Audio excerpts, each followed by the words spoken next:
if I teach hypnosis and I do not provide the support that you need, or I simply do not care about your evolution as a practitioner, then all I'm doing is business with you.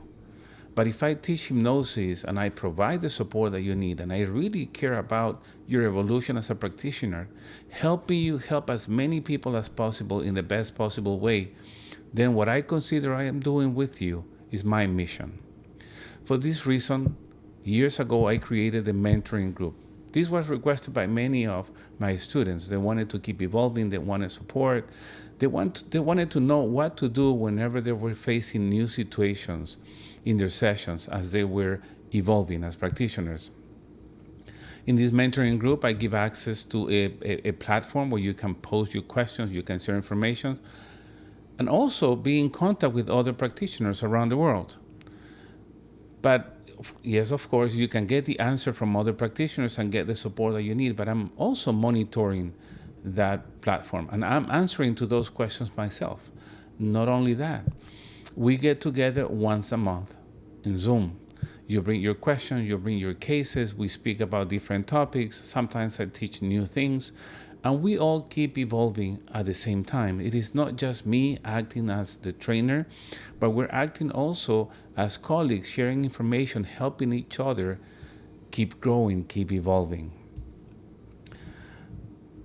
The practitioner group has, or the mentoring group has several members already.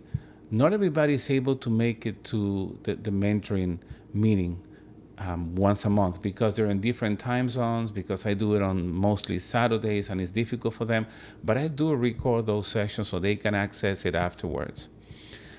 What I'm going to share next is just an excerpt. It's like around 10 minutes of the type of questions that they bring to these meetings. Some of these assistants to this meeting have been in the mentoring group for at least 4 years, and I've seen myself how they have evolved, how everybody has grown, how they have helped me also evolve myself. You will see the type of questions, you will see the type of cases, you will see the information that they get. And it's beautiful to see how we are all helping each other to keep growing, to become even better practitioners. I leave you with this excerpt. I hope you find it useful. Thank you. Yes, I would like to ask two quick questions. Go One ahead. is, there's a young man, he asked for a session and we talked yesterday, like for information, and then next week we will do the session.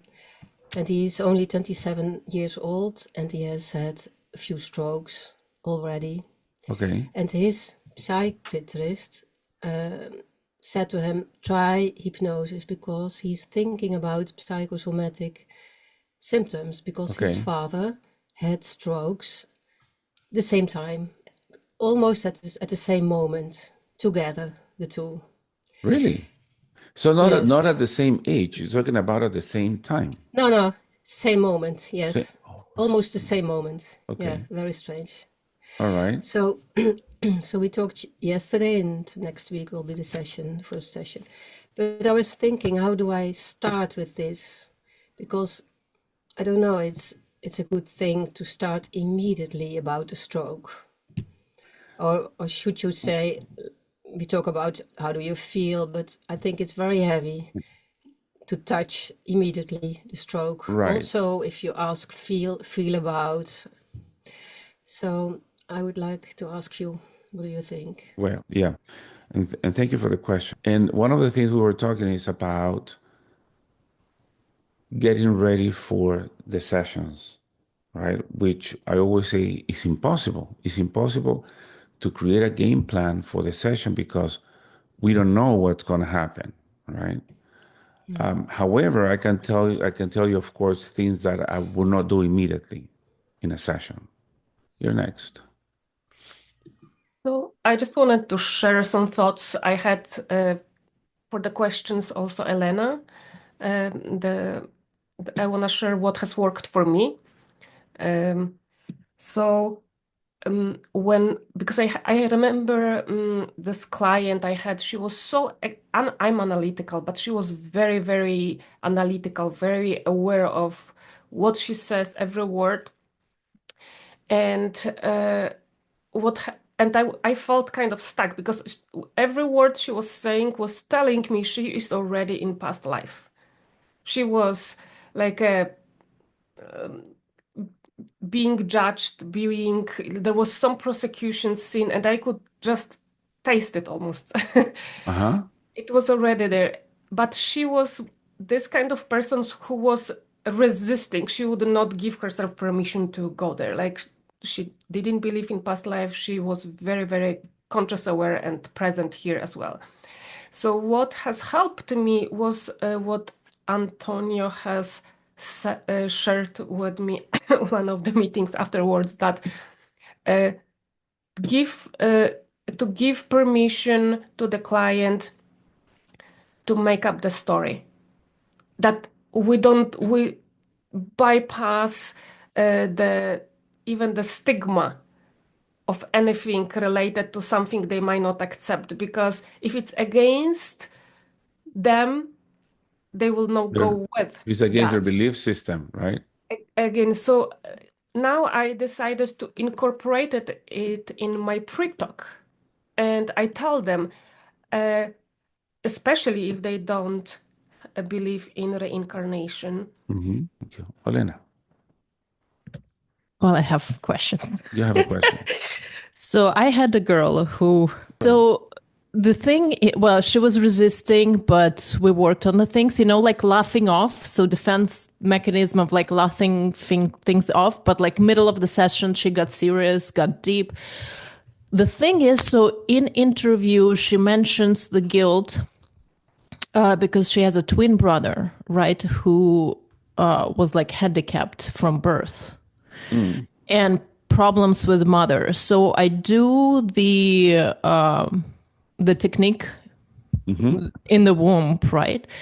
And did it by the book, but in my mind, she didn't mention the brother and being in the belly with brother at all. And did I miss something? Should have been. I even like ask her why So, did she choose the parents, right? The soul outside yeah. the So, womb. But so, I have a feeling I missed something. so here's the thing, right?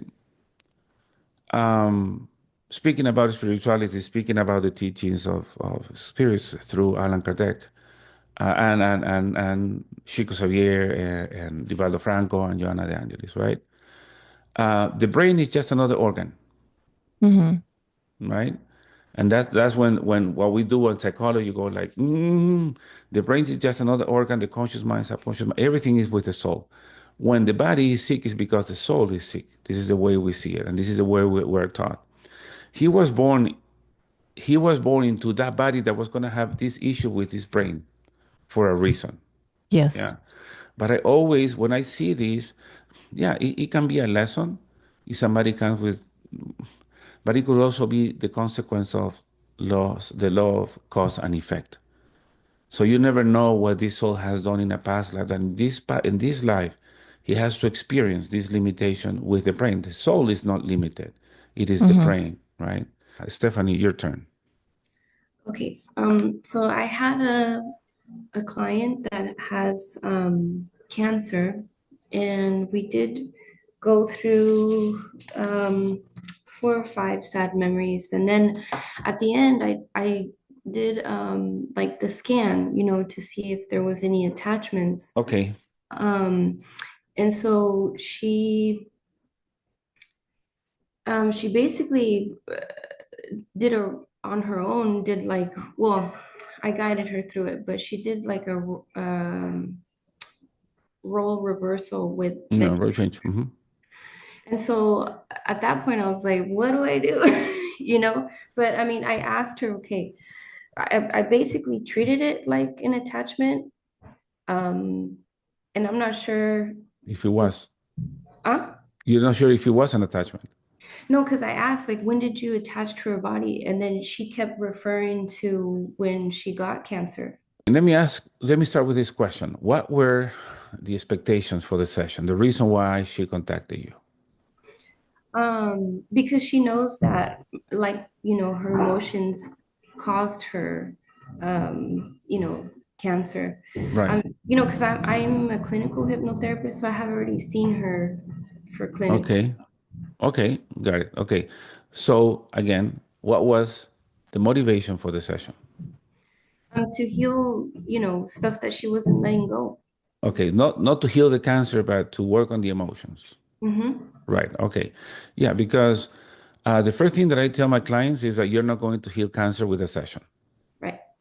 Right. Mm-hmm. So we can find the origin of the emotions or the events that got you to this point of cancer. But I will tell you the truth. You're not going to heal cancer with a session. Right. Yeah. Cancer is an illness that is actually doing something for them. Mm-hmm. So for that, I can talk to you from the past life therapy standpoint, right? We explore cancer, but cancer is a label, and there goes Olena. Let me write it down. Yes, cancer is a label, right?